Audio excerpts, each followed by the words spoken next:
Coucou toi, si tu écoutes ma voix mélodieuse, c'est que c'est lundi. Nouvel épisode, une nouvelle étape de ma vie. Aujourd'hui, qu'est-ce qu'on va parler? Un sujet pas facile. On va parler de la perte d'un proche. Ouais, la perte d'un proche. Ça, c'est pas le fun. Dans le fond, la perte que j'ai eue, c'est mon papy.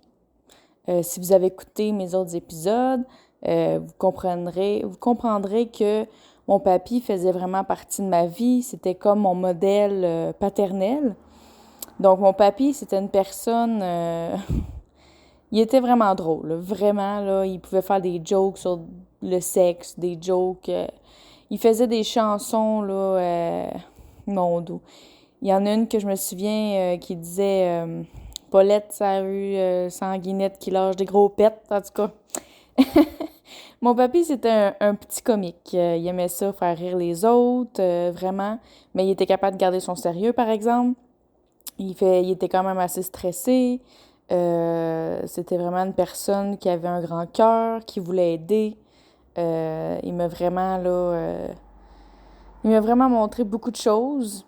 Lui, mon papy, il faut que vous sachiez aussi qu'il était paraplégique. Dans le fond, il me semble que c'est quand il a eu 30 ans, autour de la trentaine, 30, 35 ans. Lui, dans le fond, son travail, c'était les toitures, tout ce qui était par rapport aux maisons et tout ça, là, la construction. Puis, on était le printemps, donc l'hiver venait de terminer. Donc, il restait encore un peu de neige et un peu de glace. Mais malheureusement, personne ne l'avait avisé qu'il y avait un morceau de glace, qu'il y avait de la glace sur le toit. Donc, quand mon papy y a été, malheureusement, il a glissé et il a tombé en bas du toit. Donc, il s'est cassé la colonne, malheureusement. Donc, après ça, il est tombé paraplégique. Ça a été difficile pour lui, ça c'est bien sûr. Mais mon papy, ça a toujours été un homme qui s'est jamais privé, qui a quasiment fait le tour du monde avec ma mamie. Ils ont été en Alaska, ils ont été, mon doux, ils ont été tellement à des endroits, là, que je m'en rappelle plus.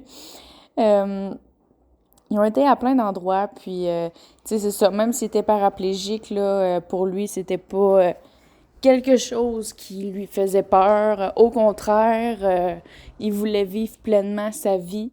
Donc, il continuait là, à voyager. Il y avait une voiture adaptée pour lui. Je me souviens, ma mamie elle me disait qu'à l'époque, il y avait une piscine creusée. Mon papy, il s'en occupait, même paraplégique. C'est fou quand même. Donc, tout ça pour dire que c'est ça.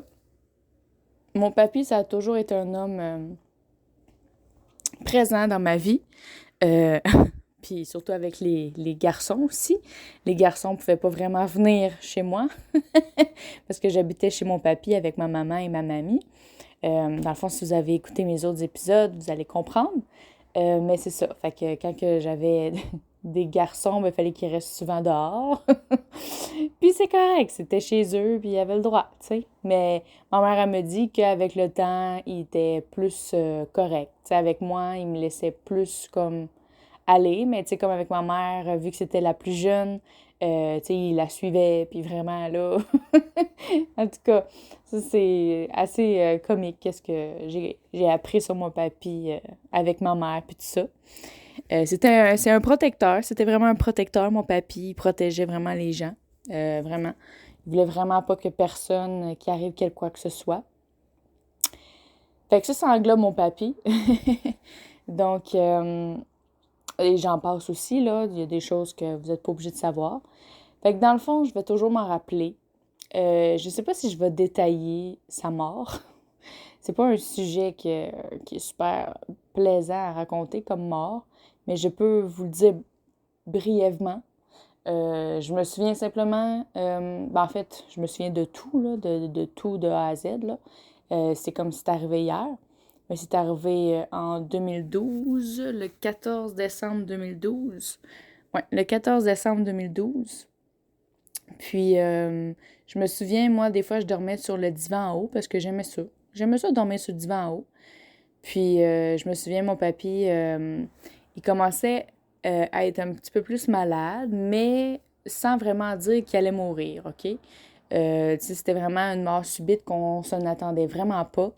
Mais tu sais, il commençait à être faible quand même. Lui, il avait comme une plaie au niveau du coccyx. Donc, tu sais, il était souvent dans le lit, il avait perdu un peu de force, il était plus faible. Des choses comme ça. Mais jamais, jamais qu'on penserait qu'il allait mourir. Donc, je me souviens, j'étais sur le divan. Lui, des fois, il avait des douleurs au dos, donc on avait un petit coussin chauffant. Ma mamie, elle avait fait chauffer le coussin, donc c'est le bip, bip, bip du micro-ondes qui m'a réveillée cette nuit-là. Puis j'ai demandé à ma mamie qu'est-ce qui se passait. Puis là, elle m'a expliqué qu'il avait mal dans le dos, mais qu'il avait mal au niveau de la poitrine. Donc ça, c'était pas bon. Puis c'est ça, finalement, il s'est passé que euh, il s'est mis à faire un son étrange, un peu comme un ronflement, mais beaucoup plus fort. Puis je vais toujours m'en rappeler du son. Ça m'avait glacé le sang, là. Je savais qu'il se passait quelque chose de pas correct, d'anormal, puis d'épeurant. Je me souviens, j'avais le téléphone. On avait le téléphone sans fil et le téléphone à fil. Donc, au début, la panique, hein, on a pris le mauvais téléphone. Après ça, on a switché avec le téléphone sans fil. Et là, il faisait l'arrêt cardiaque. Puis, je vais m'en souvenir, il était devant moi comme... Lui, son lit, c'était un lit semi-couché. C'était un lit comme d'hôpital, dans le fond. Il pouvait surlever le lit, surlever les jambes. Fait qu'il était semi-surlevé. Puis, je vais pas vous décrire comment il était, là. Mais en tout cas, il était surlevé dans son lit. C'est comme s'il dormait, en fait, OK? Mais en tout cas, c'était... On sait qui, c'est ça. Fait que c'est ça. Fait que finalement, c'est ma mamie qui a fait la réanimation, qui a fait les pompes. Moi, j'étais au téléphone avec la réceptionniste. Je sais pas comment ça s'appelle, là, si on dit ça, une réceptionniste, là, mais en tout cas, celle qui répond au téléphone puis qui redirige aux ambulanciers. Donc, moi, je devais compter le nombre de fois que ma mamie a pompé, là. C'est pas le terme pomper, là, mais en tout cas, désolée, là. Mais qu'elle faisait le massage cardiaque, pardon. Mais je savais plus compter. On dirait que mes calculs n'étaient pas bons. Là. Je disais 1, 4, 1, 2, 3, 6, 7. Bref, je savais plus compter. Puis moi, à l'époque, j'avais ma chienne Rose aussi. Donc, elle s'avait cachée en dessous du lit. Il a fallu que je lui tire la patte. Il a fallu que je lui fasse mal pour la sortir. Ouais, on dit que les animaux ressentent tout. Ben, elle le savait. Puis elle aussi, elle avait grandi avec ma mamie, puis mon papy. Puis mon papy, il donnait tout le temps du yoga, puis elle montait sur le lit, puis en tout cas, elle l'aimait beaucoup. Fait que finalement, je l'ai mis en bas, puis là, finalement, les ambulanciers sont arrivés. Finalement, c'est moi qui ai répondu aux policiers. Par la suite, j'ai dû appeler la famille parce que ma mamie est en état de choc, puis c'est correct. Et moi aussi, je devais être en état de choc, mais sûrement l'adrénaline, sur l'effet de l'adrénaline, il avait emporté mon papy, il n'était pas encore déclaré décédé encore. Mais j'ai appelé la famille, un à un, expliqué la situation. Papy est à l'hôpital, il va peut-être mourir, on ne sait pas qu'est-ce qui se passe. Fait que finalement, on s'est tous redirigés vers l'hôpital. Ils nous ont mis dans une pièce de réconfort qu'on appelle. On attendait, c'était le silence absolu. C'était vraiment malaisant. Écoute, personne parlait, c'était... le cœur m'en serre encore.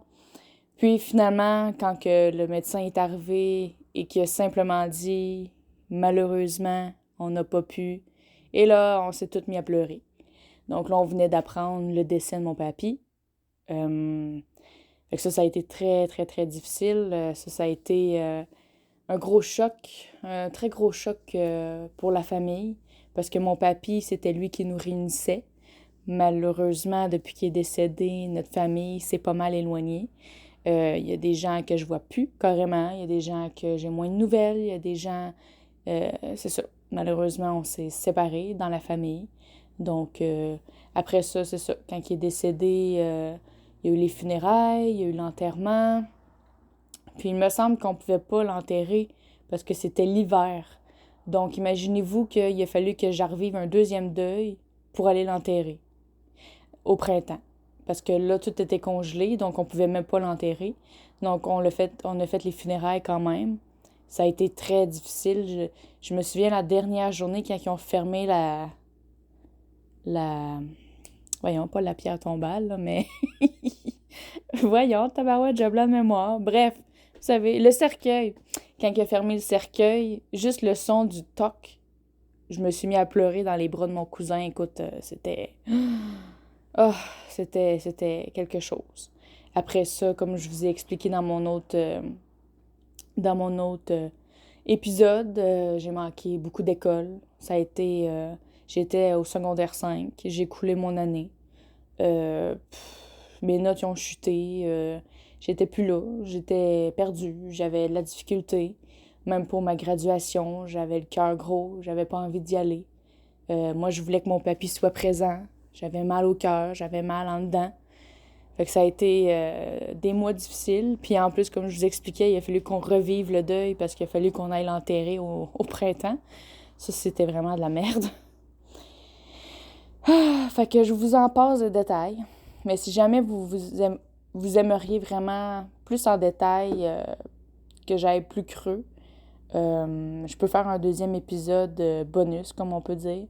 Si vous voulez vraiment que je vous détaille qu'est-ce qui s'est passé cette nuit-là, c'est vraiment en détail et tout ça, ça me dérange pas. Je veux pas détailler parce que je me dis peut-être pas tout le monde qui aime entendre ces choses-là. Mais si ça vous intéresserait, je peux faire un bonus. J'ai l'impression d'avoir parlé vite de mon papy, là, mais c'est un moment de ma vie qui est difficile à parler. Je suis capable quand même d'en parler maintenant, là, c'est moins pire, là, mais c'est ça. Chaque fois que j'en parle, c'est dur quand même. Fait que peut-être que j'ai parlé vite. Je vous demande pardon. Mais en tout cas, fait qu'on va se reparler. Je vais vous reparler lundi prochain avec un autre épisode de mon podcast. Et j'espère jusqu'à maintenant vous appréciez mon podcast. Vraiment. J'essaie d'être assez transparente avec vous, de vous parler plus en détail possible de les étapes de ma vie qui ont marqué ma vie. Mais là, celui-ci, c'est ça. Peut-être que c'est ça. J'ai un peu de la difficulté peut-être encore à en parler vraiment. Mais c'est ça, mon papy, c'était une personne vraiment importante dans ma vie qui me manque encore aujourd'hui, que j'aurais aimé qu'il soit présent à mon mariage. Mais c'est ça. Le Seigneur me guérit aussi par rapport à ça, que je vais vous en parler plus tard. Puis ça, c'est vraiment bénissant. J'ai hâte de vous le partager. Donc, n'hésitez pas à m'écrire si vraiment vous voulez un deuxième épisode concernant la perte de mon papy, la perte d'un proche. Vraiment que peut-être que je vous parle plus de mes sentiments, comment que je me sentais la nuit, qu'est-ce qui s'est passé, comment ça a été, puis tout ça. Là, si jamais des gens aimeraient le savoir plus en profondeur, ça me dérangerait pas. Je serais capable de faire un deuxième épisode et vous parler encore plus en profondeur. C'est bizarre dit comme ça, mais bon, de vous en parler plus en détail. Donc voilà, pour aujourd'hui, là, j'essaie aussi de faire court. Je sais qu'il y en a qui aiment des épisodes courts, mais j'essaie de faire toujours de 10 à 20 minutes. Donc j'espère que pour vous, c'est correct. Puis sinon, je vous souhaite une belle soirée, une belle nuit, une belle journée, un bon matin. Gros bisous!